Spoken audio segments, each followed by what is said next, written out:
This is fundamental to the leadership piece. And that is, unless we are clear about the why of our business, apart from our own personal why, and ideally they're in alignment, but they not always are, then there will further down the track be friction and tension in our firms amongst partners and executives who have differing views about why is it that we're here, what is it that we're trying to do. Welcome to the People in Legal podcast. This is the Law and Beyond show exploring everything there is in the legal universe that is law, technology, education and compliance, and academia. I'm your host, Chantal McNaught, PhD candidate and author of the Fully Automated Luxury Lawyer newsletter. Now, it's great to be back to our regular programming.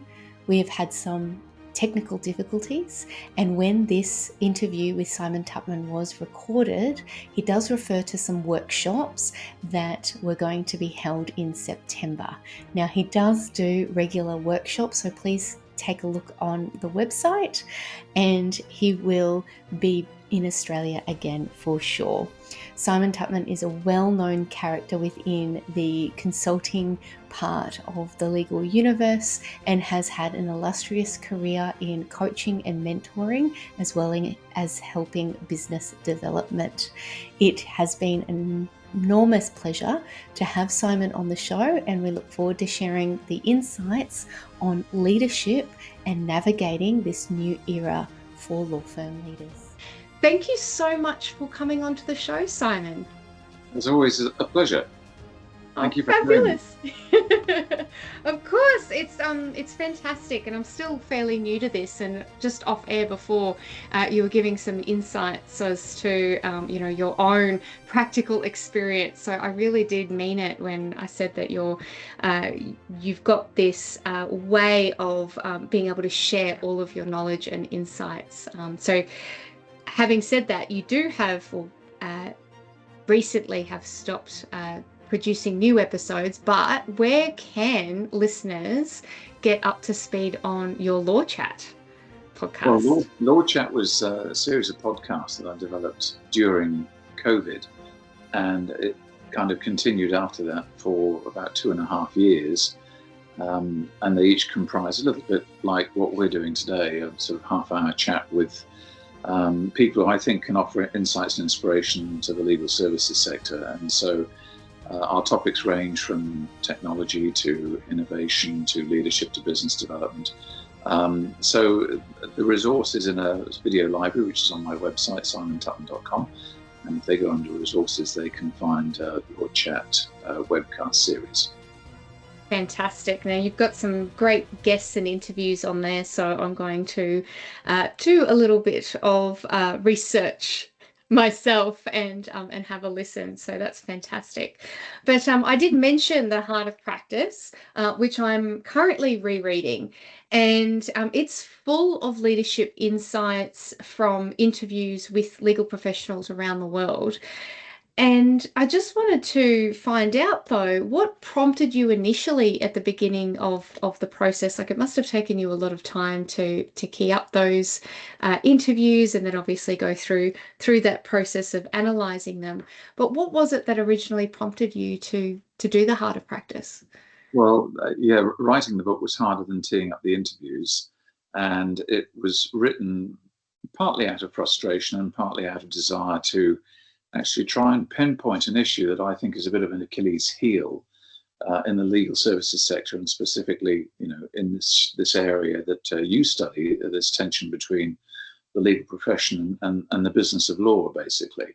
And we've seen for the past, I guess, 30, 40 years, certainly during my legal and consulting career, how law firms have become much more operating much more as a business, as opposed to purely a traditional firm of solicitors.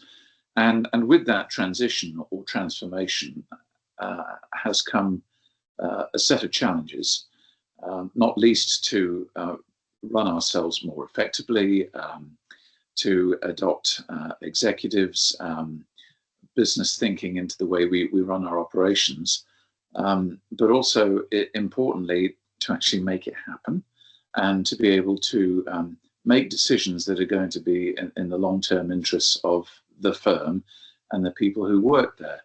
And that last bit that I'm talking about there is very much the leadership piece, which I think has never really been well defined or really researched, I think, from the point of view of a law firm. When I think about my mentors in the early part of my career, I think David Maister was probably the outstanding writer in this field, and he really probably has no equal when it comes to understanding the dynamics, both the leadership dynamics and management dynamics of driving forward a professional service firm like a law firm.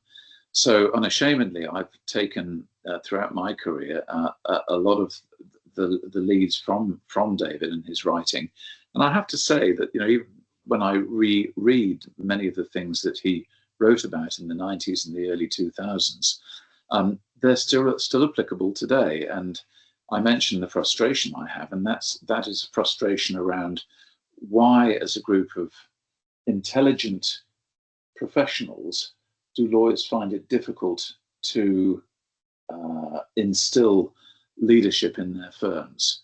And when I sort of addressed that question when I was putting the book together, it forced me to actually address the question, well, what do legal professionals regard leadership as being? You know, position. And I think therein lies a bit of an issue. And so I set out to really define what it meant within the context of a law firm and the legal services industry generally. The book isn't written specifically for in-house counsel. It's probably much more for those people, both lawyers and executives, who are working in law firms.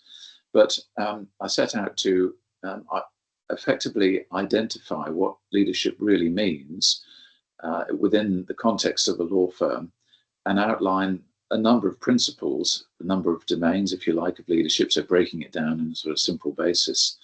And the book it's not magical theory, it's not academic, there's even got pictures in it, and even a bread recipe, would you believe?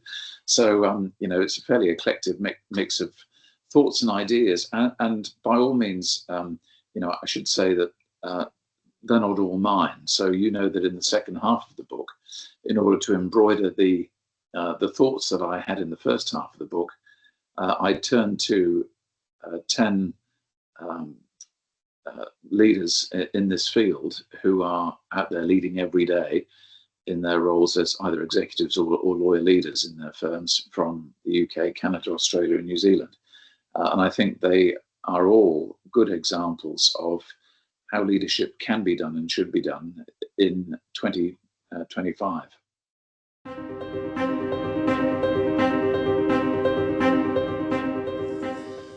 One of the things that you mentioned, and it definitely is something that's come up in my research around how there's a trend of commercialization within the law. Would you believe that it's been something that scholars and jurists have been talking about for over 100 years?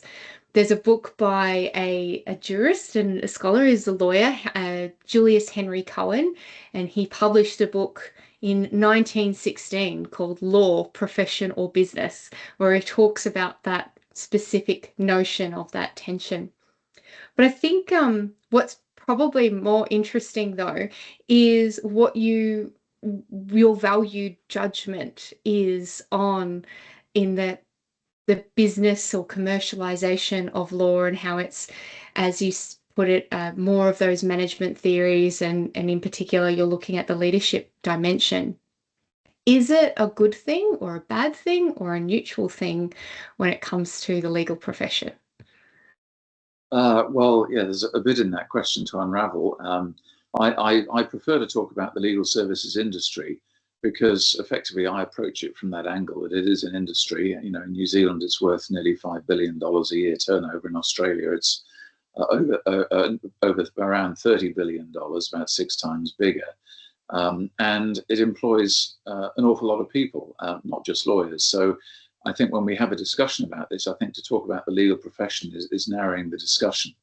You know, where I'm coming from on this is that leadership is all embracing, not just in terms of lawyers, but also all those people who work in law firms and collaborate together to actually put the show on the road, to present legal services, to deliver them. I think the people who might be feeling vulnerable by the commercialization are those people who are the sort of traditionalists who regard the legal profession as almost exclusively made up of lawyers, and everyone else is purely support staff. And I think it's a much more integrated industry these days.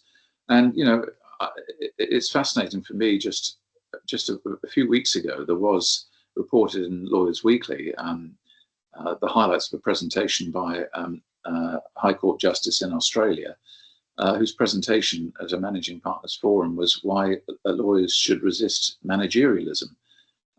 I thought this was a hoax at the time. I just thought this was extraordinary. I mean, how in 2025 someone should speak on that at a conference, let alone a High Court judge. But I have to say I kind of understand it, because I think in this particular case it's probably the words coming from a barrister who probably hasn't worked in a law firm for many years, and I can understand people giving pushback to micromanagement and increasing an unnecessary bureaucracy, but that's not what I'm talking about. I'm really talking about, and as you use the word, commercialization.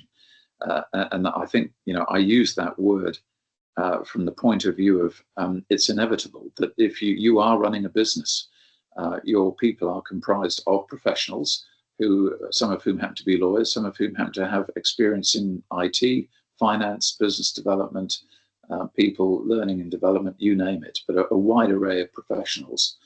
And so, to address Cohen's question, professional business, it is both. And I think it's a redundant question these days, to be honest. And I think if we sort of do an awful lot of navel gazing and trying to answer the question, then we miss an opportunity. I think we have to move on from that debate and realize that, the legal services industry is a competitive, robust, growing industry comprised of a smorgasbord of professionals, including legal professionals or lawyers. Oh, what a wonderful value pluralist approach that you have taken there as well. That it doesn't have to be either or, it can be both. It is both, as you've asserted.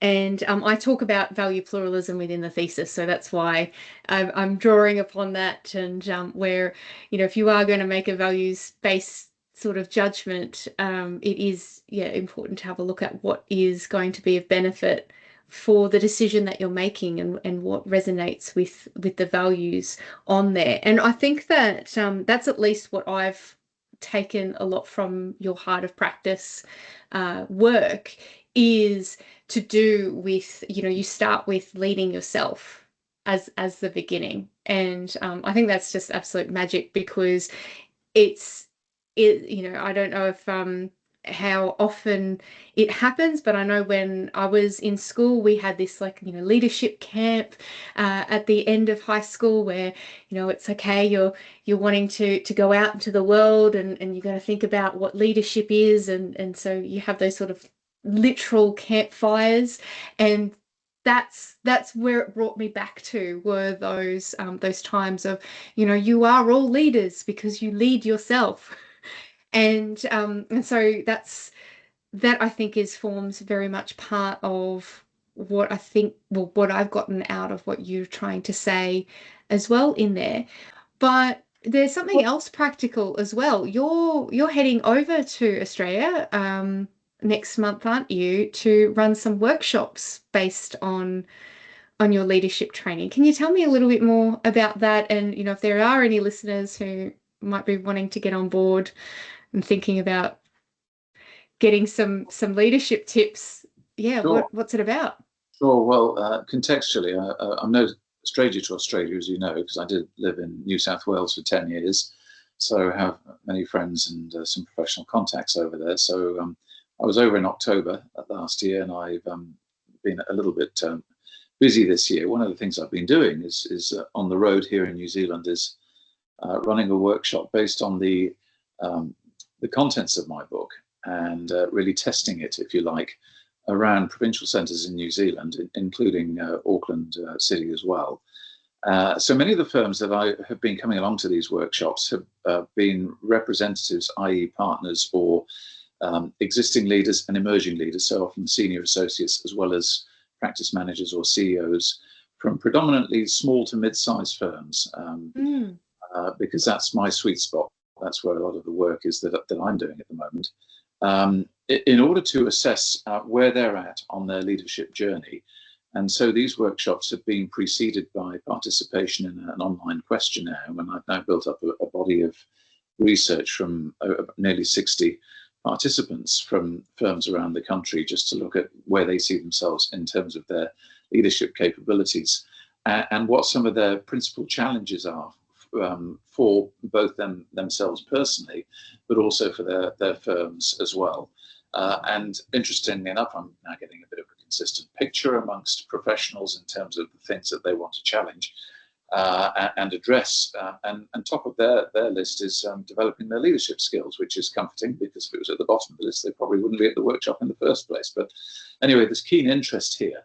But I want to, if I may, just sort of focus in on some areas here that, and again, we'll be covering the same things in Australia. At the moment, I'm scheduled to be in Sydney on the 25th of August, Melbourne on the 27th, and Perth on the 29th.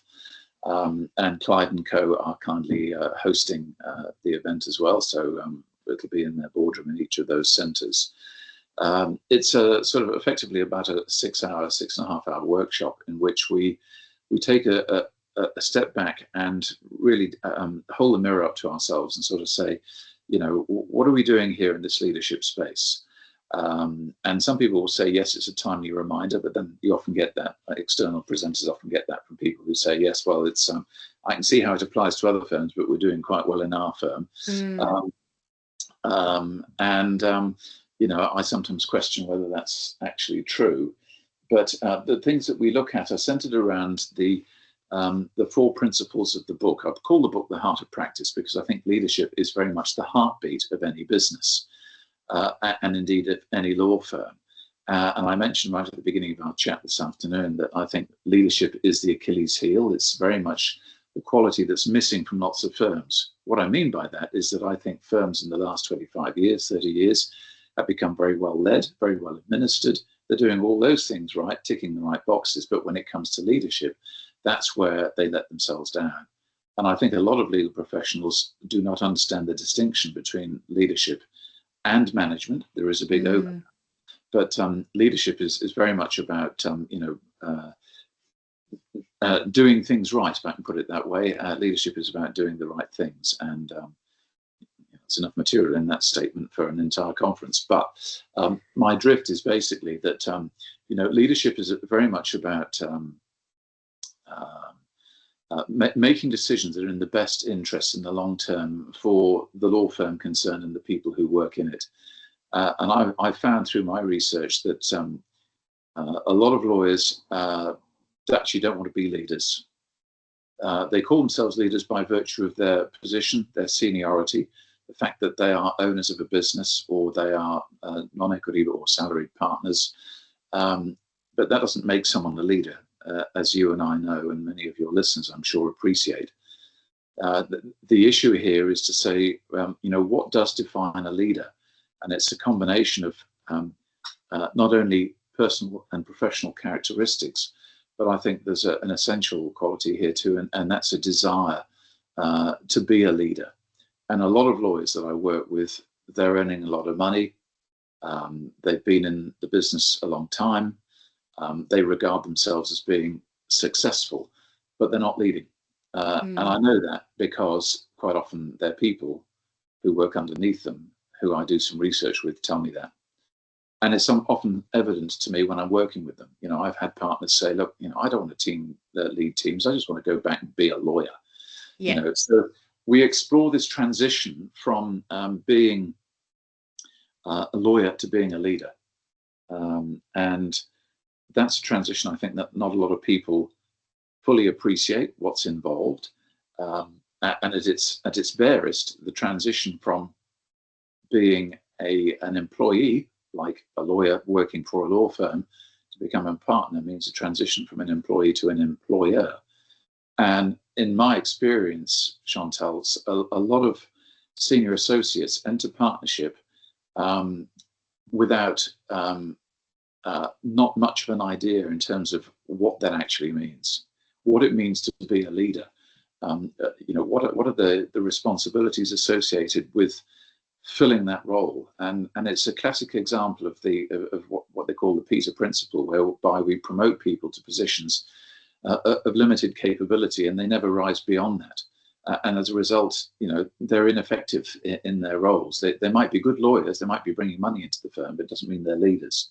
So I explore that with my 4 principles. And very briefly, I basically say that these 4 principles are interdependent. In other words, if we're not strong in one area, it can compromise our efforts in the other. So those 4 areas are, can I repeat them? Yeah, absolutely. Please. The self-leadership, the 4 areas of self-leadership, people leadership, business leadership, and community leadership. And the principles that support those are, in terms of self-leadership, as you've indicated earlier, before you lead others, learn to lead yourself. Secondly, when it comes to people leadership, the important thing is to treat people as you would like to be treated. When it comes to business leadership, I argue that firms should run their practice as a business entity, and that we all know that the partnership model isn't always conducive for that. And the last area is helps community leadership help solve some of the world's problems. And this is really a sort of, salute to environmental and social governance issues, corporate social responsibility, and stuff like that. So, my point is really quite simple, and that is that, a lot of firms are probably leading their businesses quite well, and they're doing quite well to run them as a business entity. But you have partners who are often a law unto themselves, who aren't either leading themselves very well, or they may not be leading their teams or their people very well, either through their behaviors or attitudes, their bullying, toxic behavior, you name it, all sorts of stuff. And so those people who are in the executive suite, they discover that their efforts are often undermined because the people that they answer to, i.e. the owners of the business, are not playing ball. So, that is a dilemma, I think, for lots of certainly people who are in the executive suite. And I think it's a challenge for many partners, no matter what their age or seniority, to say, okay, let's hold the mirror up to ourselves and to each of our partners and say, are we behaving like leaders should do in 2025? And what are our shortcomings? How do we address those? Is this going to be painful or not? And I don't think it has to be painful. I think it can be a great journey. But I think the overall emphasis needs to be around firms collectively making a commitment to say, leadership needs to be on our radar. We need to improve it. We need to understand what it is. We need to have not just the desire or aspiration to be better leaders, but I think we need to have the incentives in the firm so that we reward leadership behaviors and all across the firm. And we give people the necessary knowledge, information, professional development, so that they go out, can learn, can practice, and can enhance their leadership skills over time. That's it in a nutshell. Really timely, because as there's more and more uncertainty and ambiguity, volatility going around in the world, that leadership does seem to feel a little bit sparse.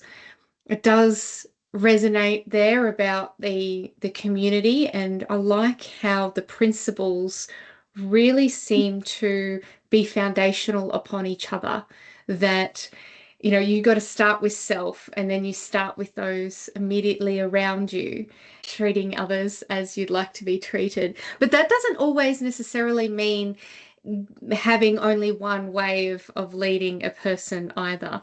It is actually about understanding that people are different, and I'm sure that you go into that. But then you've got that foundational, going through that organizational perspective. How can you lead? How can you serve your clients if you're running a dysfunctional organization? And then finally, actually service to the community. And it's interesting seeing just how many lawyers squirm when I say, lawyers are so important. They're essential to civilization. And it's so interesting seeing how people squirm. And I before we go to our last segment, I just want to find out if you've had that experience as well, because I remember, given that I just started rereading your book, you do have a story about how important lawyers are to the world. Well, I think that I'm not sure if they do squirm. Maybe they're being modest. I don't know, but I remind people, the people like lawyers that I'm working with, that the role that they play in society. Law is a social instrument that facilitates our society and environment and enables things to work. And lawyers are very much the agents of that in upholding that. And our discussion on this point often revolves around this issue of, what do you see as being your primary purpose, your primary professional purpose? I ask that collectively for a law firm. And it's interesting, it's the Simon Sinek piece, if you like, in terms of what's your why. And, I don't know if this would surprise you or surprise some of your listeners, but I have some really quite strong arguments with people who insist that it's all about making money for the partners. And I say, really? That is not the primary professional purpose. That's not why you exist. Your purpose is different from that of a dentist, an engineer, a doctor, an architect, you name it. Everyone, and this is, and I'll make this point now because I think this is fundamental to the leadership piece, and that is, unless we are clear about the why of our business, apart from our own personal why, and ideally they're in alignment, but they're not always are, then there will further down the track be friction and tension in our firms amongst partners and executives who have differing views about why is it that we're here, what is it that we're trying to do. And if it's just about profit, then profit's going to dominate discussion around the partnership table. It's going to dominate the KPIs. It's going to piss people off, basically, because it's not good for the soul. And a focus on profit is not a good measure of a firm's health anyway. And so, the discussion, I think, has got to be around, and it's not rocket science. Basically, law firms exist to help people. It's that simple. Let's not make it complicated. You can use whatever words you want to, but at the end of the day, here's a more embellished version. I say lawyers or law firms exist to help people get along with each other and get ahead in life. Okay, so they exist basically to improve people's lives. It's that simple. Now, your purpose in terms of going to work to a law firm every day might be to feed the family, to put the kids through school, to pay the mortgage, to buy the new car, all those sort of things that require money. Yes, I get that. But that's not the main driver. That's not why a law firm exists. And so your leadership skills or talent is not going to be dependent on your personal desires or aspirations to achieve personal success for yourself. It's very much if you like, a selfless approach. Solicitors should be solicitous, and in that phrase, that is, I think, the key to the leadership part that I'm really talking about. And unless people really accept that or don't get it, then they're just going to pay lip service to the topic. Incredible. And this is exactly what I was talking about how generous you are, Simon, because that is a very important, wise aspect to understand about the bigger legal services industry, that everyone within the ecosystem and the listeners and people in legal are about, whether it is tech vendors or business consultants. We all need to remember that the key goal, the ultimate reason, the why, is for that purpose of serving the community through the rule of law. Wow. So I'm going to just completely shift gears now. I'm really nervous about. But that's all right. It's lighthearted, it's experimental, it's fun. I've got these, they are conversation cards. They all have different topics on them. I'm going to show that I'm shuffling, so our watchers on YouTube that like to watch the show can see this. If you're listening, listen to my terrible shuffling. I'll keep it up here. For the listeners, I don't know what's on any of these cards. I'm a terrible croupier. All right, so I'm going to pick a random card here. Oh. Is there a moment or period of time in your life you like to look back on? What do you love about this time? Yeah, I do, actually. The first thing that comes to mind was a period of my life where I felt totally free. Free of responsibility, freedom to explore, freedom to discover what I wanted, what I enjoyed in life. And that was when I was a university student, and I spent a summer working in the south of France on a campsite restaurant, and living in a tent for 3 months, and meeting people from around Europe. And it was a wonderful time. I fell in love with a lady who came in, into the cafe restaurant one night with her friend, and it was sort of a teenage sort of thing. And she was lovely. And then lo and behold, years later, and I'm talking like last year, so 46 years later, a group of us who used to meet in that town got together in the south of France last June and had a 46-year-old reunion.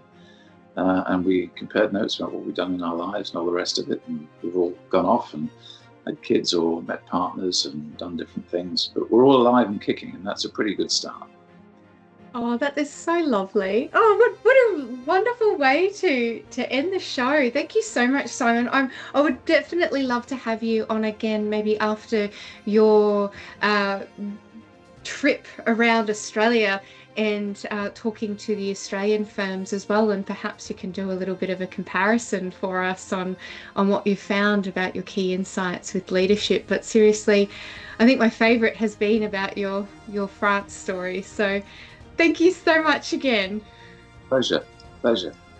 Great stuff. Well, thanks for having me, and I look forward to chatting again.